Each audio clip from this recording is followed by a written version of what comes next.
ఆంధ్రప్రదేశ్ శ్రీ సత్యసాయి జిల్లాలో ఒక దారుణమైన సంఘటన జరిగింది. ఒక దళిత బాలిక పైన దాదాపు 6 నెలల పాటు 13 మంది వ్యక్తులు ఆమె పైన అత్యాచారం చేశారు. అయితే రీసెంట్‌గా ఈ సంఘటన వెలుగులోకి రావడం జరిగింది. అయితే ఆమె ఒక అబ్బాయితో స్నేహంగా ఉంది. అదే గ్రామానికి చెందిన ఒక అబ్బాయితో స్నేహంగా ఉంది.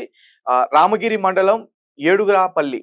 సో, ఈ గ్రామానికి సంబంధించే ఒక అబ్బాయితో స్నేహంగా ఉండడం, వాళ్ళిద్దరి మధ్య జరిగిన ఒక సిట్యుయేషన్‌ని అంతా కూడా వీడియో రికార్డ్ చేయడం. ఆ వీడియో రికార్డ్ చేసిన తర్వాత దాన్ని చూపించి ఆ బాలికకు తన పైన బ్లాక్‌మెయిల్ చేసి, మేము చెప్పినట్టు నువ్వు చెయ్యకపోతే మేము వేరే వాళ్ళకి నీ గురించి మొత్తం కూడా చెప్పేస్తాం. నీ వీడియోని బయట పెట్టేస్తాం. ఇన్‌స్టాగ్రామ్‌లో, ఫేస్‌బుక్‌లో, సోషల్ మీడియాలో దీన్ని విపరీతంగా సర్క్యులేట్ చేసేస్తాం. దాని తర్వాత నిన్ను చంపేస్తాం అని ఆ బాలికని బెదిరించి ఆ వీడియోతో 6 నెలల పాటు తన పైన అత్యాచారం చేశారు. అయితే రీసెంట్‌గా ఆ బాలిక గర్భం దాల్చడంతో తను ఏడో తరగతే చదువుతుంది. గర్భం దాల్చడంతో ఆళ్ళ పేరెంట్స్ మొత్తం కూడా ఆరా తీస్తే ఆళ్ళ కుటుంబ సభ్యులు, వాళ్ళ పేరెంట్స్ ఆరా తీస్తే ఒక అబ్బాయి పేరు బయటకొచ్చింది. తన పేరు అభిషేక్. సో, తనని గట్టిగా నిలదీసి ప్రశ్నిస్తే పెళ్లి చేసుకోమని అడిగితే ఆ అబ్బాయి పెళ్లి చేసుకోవడానికి నిరాకరించాడు. ఎందుకంటే ఆ అబ్బాయి చేయడం కాకుండానే ఇంకా వీళ్ళతో పాటు కూడా చేయించాడు ఆ అబ్బాయి. సో, చాలా ప్రయత్నం చేశారు పెళ్లి చేసుకోమని. కానీ వాళ్ళెవరికీ కూడా ఈ నిజం తెలీదు. అయితే కొంచెం పంచాయతీలో పెట్టి, ఆ ఊరు పెద్దలతో పంచాయతీ పెట్టి, వాళ్ళందరి సమక్షంలో కొన్ని సార్లు ఈ పంచాయతీ జరిపినాక ఈ గొడవకు సంబంధించి, ఈసారి నన్ను గట్టిగా అడిగితే నేను ఈ ఊరు వదిలి పారిపోతానని ఆ అబ్బాయి చెప్పడం జరిగింది. దాని తర్వాత మళ్ళీ ఆ అబ్బాయిని ప్రశ్నించగా, మళ్ళీ ఈ రకంగానే ఆ అబ్బాయి సమాధానం చెప్పాడు. చివరికి చేసేదేమీ లేక ఆ అబ్బాయి అక్కడి నుంచి ఆ ఊరు నుంచి పారిపోయాడు. అయితే వీళ్ళ పోలీసులు పోలీస్ స్టేషన్‌లో కంప్లెయింట్ ఇచ్చారు. పోలీస్ స్టేషన్‌లో కంప్లెయింట్ ఇచ్చిన తర్వాత మొత్తం ఆరా తీస్తే ఈ బాలిక గర్భం దాల్చిందన్న విషయం తెలుసుకున్నారు. దాని తర్వాత 13 మంది ఈమెపై అత్యాచారం చేశారన్న విషయం కూడా తెలుసుకున్నారు. ఎంత దారుణం! ఒక దళిత బాలిక పైన భయపెట్టి ఇంత దారుణంగా అత్యాచారం చేస్తారా? అసలు వీళ్ళని ఏం చేయాలంటారు? మీరే చెప్పండి. నేను ఒకసారి ఆ వ్యక్తులు ఎవరో కూడా వాళ్ళ పేర్లు చెప్పే ప్రయత్నం చేస్తాను. ముఖ్యంగా అభిషేక్, ప్రతీష్, గిరి, రాజేష్, జక్కు, అంజీ, మురళి, మహేష్, వర్ధన్, హేమంత్, కార్తీక్, నంద, నాగరాజ్. 13 మంది. ఏడవ తరగతి చదువుతున్న ఒక బాలిక పైన ఇంత దారుణంగా బ్లాక్‌మెయిల్ చేసి అత్యాచారం చేశారంటే, మరి ఆ ఊరి పెద్దలు ఏం చేస్తున్నారు? అసలు ముఖ్యంగా ఆ బాలిక పేరెంట్స్ ఏం చేస్తున్నారు? ఆ బాలిక ఎప్పుడు ఎటువైపు వెళ్తుంది? ఏం చేస్తుంది? ఈ పూర్తి విషయాలన్నీ కూడా తెలుసుకోవాల్సిన పరిస్థితి వాళ్ళకుంది. ఒక నిండు జీవితాన్ని వీళ్ళు బలి చేసేసారు నిజానికి. అలాగే వీరితో పాటు ఆ ఊరికి సంబంధించిన ఇద్దరు పంచాయతీ మెంబర్స్ 2 మెంబర్స్ పైన కూడా వాళ్ళు కేసు పెట్టడం జరిగింది. ఎస్సీ, ఎస్టీ అట్రాసిటీ కేసులైతే వీళ్ళందరి పైన నమోదు చేశారు. దీన్ని బయటకు రాకుండా కప్పుపుచ్చే ప్రయత్నం చేశారు.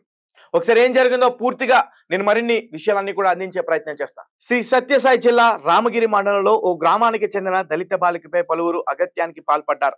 ఈ కేసు విచారణలో విస్తుపోయే విషయాలు బయటకొచ్చాయి. పోలీసులు తెలిపిన వివరాల మేరకు బాలిక 8వ తరగతి చదువుతుంది.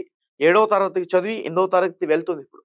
అయితే తనని ప్రేమిస్తానంటూ గ్రామానికి చెందిన అభిషేక్ అనే యువకుడు వెంటపడి ఆమెను నమ్మించాడు. అనంతరం ఆమెపై అత్యాచారం చేశాడు. ఈ విషయాన్ని తన స్నేహితులతో పంచుకున్నాడు. అభిషేక్ సన్నిహితుడైన మరో యువకుడు బాలికపై అత్యాచారం చేయించడమే కాక ఆ దుర్ఘాతాన్ని మొత్తం కూడా యువకుడితో సెల్ ఫోన్‌లో వీడియో తీయించాడు. తర్వాత గ్రామంలో మరికొందరికి ఈ వీడియో వాట్సాప్‌లో పంపారు. స్కూల్ చదువుకునేందుకు వెళ్తున్న ఆ బాలికపై కన్నేసిన 13 మంది యువకులు సెల్ ఫోన్‌లో ఆ వీడియో చూపించి బెదిరించి కొన్ని నెలలుగా అగత్యానికి పాల్పడుతూ వచ్చారు. బాలిక గర్భం దాల్చడంతో ఈ విషయం బయటకొచ్చింది. ఈ విషయం జరిగిన బాలిక కుటుంబ సభ్యులకు చెప్పింది. అయితే పోలీసులకు ఫిర్యాదు చేసేందుకు కుటుంబ సభ్యులు సిద్ధం కావడంతో యువకుల తరపున కొంతమంది పెద్ద మనుషులు అవతారం ఎత్తి పంచాయతీ చేశారు. కేసు నమోదు కాకుండా బాలికతో పాటు తల్లిదండ్రులను యువకులు పెద్ద మనుషులు గురువారం దగ్గరలో ఉన్న గుట్టలోకి తీసుకెళ్లి నిర్బంధించినట్లు తెలుస్తుంది. ఈ విషయం అంతా వెలుగులోకి రావడం, గ్రామంలో బాలిక కుటుంబం కనిపించకపోవడంతో పోలీసులకు సమాచారం వెళ్ళింది. ధర్మవరం డీఎస్పీ హేమంత్ కుమార్, రామగిరి సీఐ శ్రీధర్ ఈ ఘటనపై విచారణ చేపట్టి గాలింపు నిర్వహించి శుక్రవారం బాలిక కుటుంబ సభ్యులను గుర్తించారు. పోలీసులు తనిఖీలు నిర్వహించి 7 యువకుల్ని పట్టుకున్నారు. బాలికను వైద్య పరీక్షల నిమిత్తం ప్రభుత్వ ఆసుపత్రికి తరలించారు. ధర్మవరం డీఎస్పీ ఆఫీస్ కి ఎస్పీ వి రత్న చేరుకుని బాధితురాల నుంచి వివరాలు తెలుసుకున్నారు. అదేవిధంగా బాలిక కుటుంబ సభ్యులతో మాట్లాడారు. పోలీసులు అదుపులో ఉన్న 7 యువకుల్ని డీఎస్పీ హేమంత్ కుమార్ విచారించారు. సో గైస్, చూశారు కదా, ఇది ఎంత దారుణమైన సంఘటన. దాదాపు 6 నెలల నుంచి 13 మంది యువకులు ఒక బాలిక పైన, ఒక దళిత బాలిక పైన అత్యాచారం చేశారంటే అసలు వీళ్ళని ఏం చేయాలి? పైగా వీళ్ళని సపోర్ట్ చేస్తూ ఆ ఊరికి సంబంధించిన ఇద్దరు పెద్ద మనుషులు పంచాయతీ కోసం ఒక నిర్మానుష్యమైన ప్రాంతానికి తీసుకెళ్లి పంచాయతీ చేయడానికి వీళ్ళు ప్లాన్ చేశారంటే ఆ ఇద్దరిని ఏం చేయాలంటారు? మీరే ఖచ్చితంగా కామెంట్ రూపంలో తెలియపరచండి.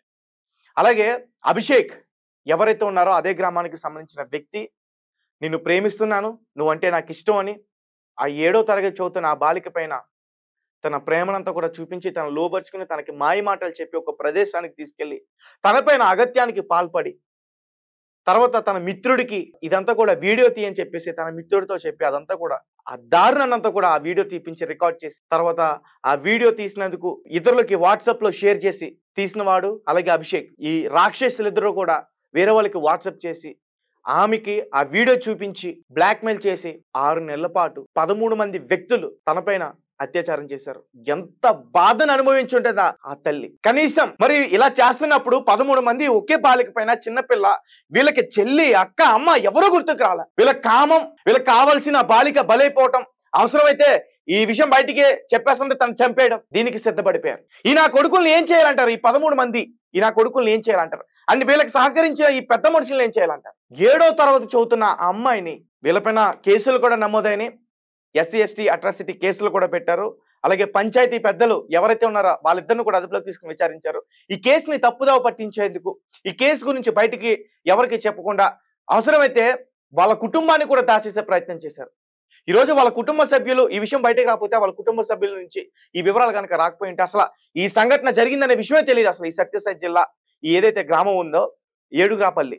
సో ఇలాంటి వాళ్ళు, ఇలాంటి కామాంధులు మన ఊర్లోనే, మన మధ్యలోనే ఉన్నారు, మన ఫ్రెండ్స్ లోనే ఉన్నారు. మన అక్క, మన చెల్లి, వీళ్ళు వాళ్ళపైన ఖచ్చితంగా కన్నేసి ఉంచుతారు. సో ఇలాంటి వాళ్ళు అసలు దగ్గరికి రానివ్వకూడదు. కనీసం అసలు వీళ్ళ చెల్లి కూడా గుర్తుకు రాలేదు. 13 మంది ఒక బాలిక పైన ఇలా అగత్యానికి పాల్పడుతున్నామే, తను మా చెల్లో లేకపోతే అక్కో అదే ప్లేస్ లో ఉంటే తను కూడా ఇదే రకంగా బాధను అనుభవిస్తుంది. 13 మంది బ్లాక్ మెయిల్ చేసి ఎంత బాధపడి ఉంటది ఆ తల్లి, ఎంత బాధపడి ఉంటది 13 మంది. సో ఖచ్చితంగా వీళ్ళకి కఠినంగా శిక్షించాలి.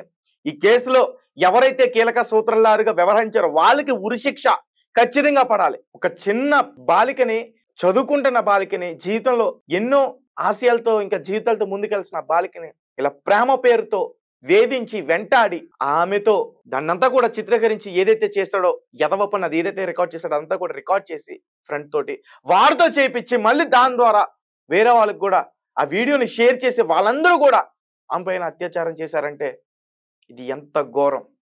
ఇది ఆంధ్రప్రదేశ్ సత్యసాయి జిల్లా రామగిరి మండలం ఏడుగురాపల్లిలో జరిగింది. ఈ ఊరికి సంబంధించిన ప్రతి మగవాడు తలదించుకోవాల్సిందే. ఈ ఊర్లో ప్రతి మహిళ ఇప్పుడు రోడ్డు మీదకి వెళ్ళాలంటే భయపడుతుంది. చీకటి వేళ ఒక షాప్ దగ్గరికి ఒక చిన్న పాప వెళ్ళాలన్నా సరే భయపడుతుంది. ఓ మహిళ ఒంటరిగా వెళ్ళాలన్నా సరే భయపడుతుంది. ఆ ఊర్లో అలాంటి పరిస్థితులు వచ్చేసాయి. అక్కడ ఉన్న ప్రజలందరూ కూడా భయాందోళనకి గురయ్యారు. పైగా ఇద్దరు పెద్దలు పంచాయతీ కోసం, వాళ్ళ యువకుల్ని రక్షించుకోవడం కోసం ఆ దళిత బాలికకి అన్యాయం జరిగిందన్న విషయాన్ని పక్కన పెట్టేసి వాళ్ళని సేవ్ చేయడం కోసం ఇద్దరు పెద్ద మనుషులు పంచాయతీ చేయడానికి వచ్చి వాళ్ళ కుటుంబాన్ని మొత్తం కూడా దాచే ప్రయత్నం చేశారంటే మరి వీళ్ళని ఏం చేయాలి? దీన్ని వెంటనే ప్రభుత్వం దృష్టికి తీసుకెళ్లాలి. హోమ్ మినిస్టర్ సునీత ఎవరైతే ఉన్నారో ఆమె ఈ కేసులో ఇన్వాల్వ్ అయ్యి మరింత విచారణ చేపట్టి ఇంకా ఎవరైతే నిందితున్నారో, ఇప్పటి వరకు 7గురికి దొరికారో, ఒక వ్యక్తిని విచారించారో, తనపైన పోక్సో యాక్ట్ కేసు కూడా నమోదు చేయడం జరిగింది. మిగతా 6గురు తప్పించుకుని పారిపోయారు. ఆ కుటుంబ సభ్యులు దాచేస్తుంటారు, ఎక్కడికో పంపేస్తుంటారు. సో వాళ్ళు దొరకకపోతే వాళ్ళ కుటుంబ సభ్యుల్ని వెంటనే పోలీసుల అదుపులోకి తీసుకుని విచారించి వాళ్ళ ఆచూకీ తెలుసుకునేంత వరకు కూడా వాళ్ళని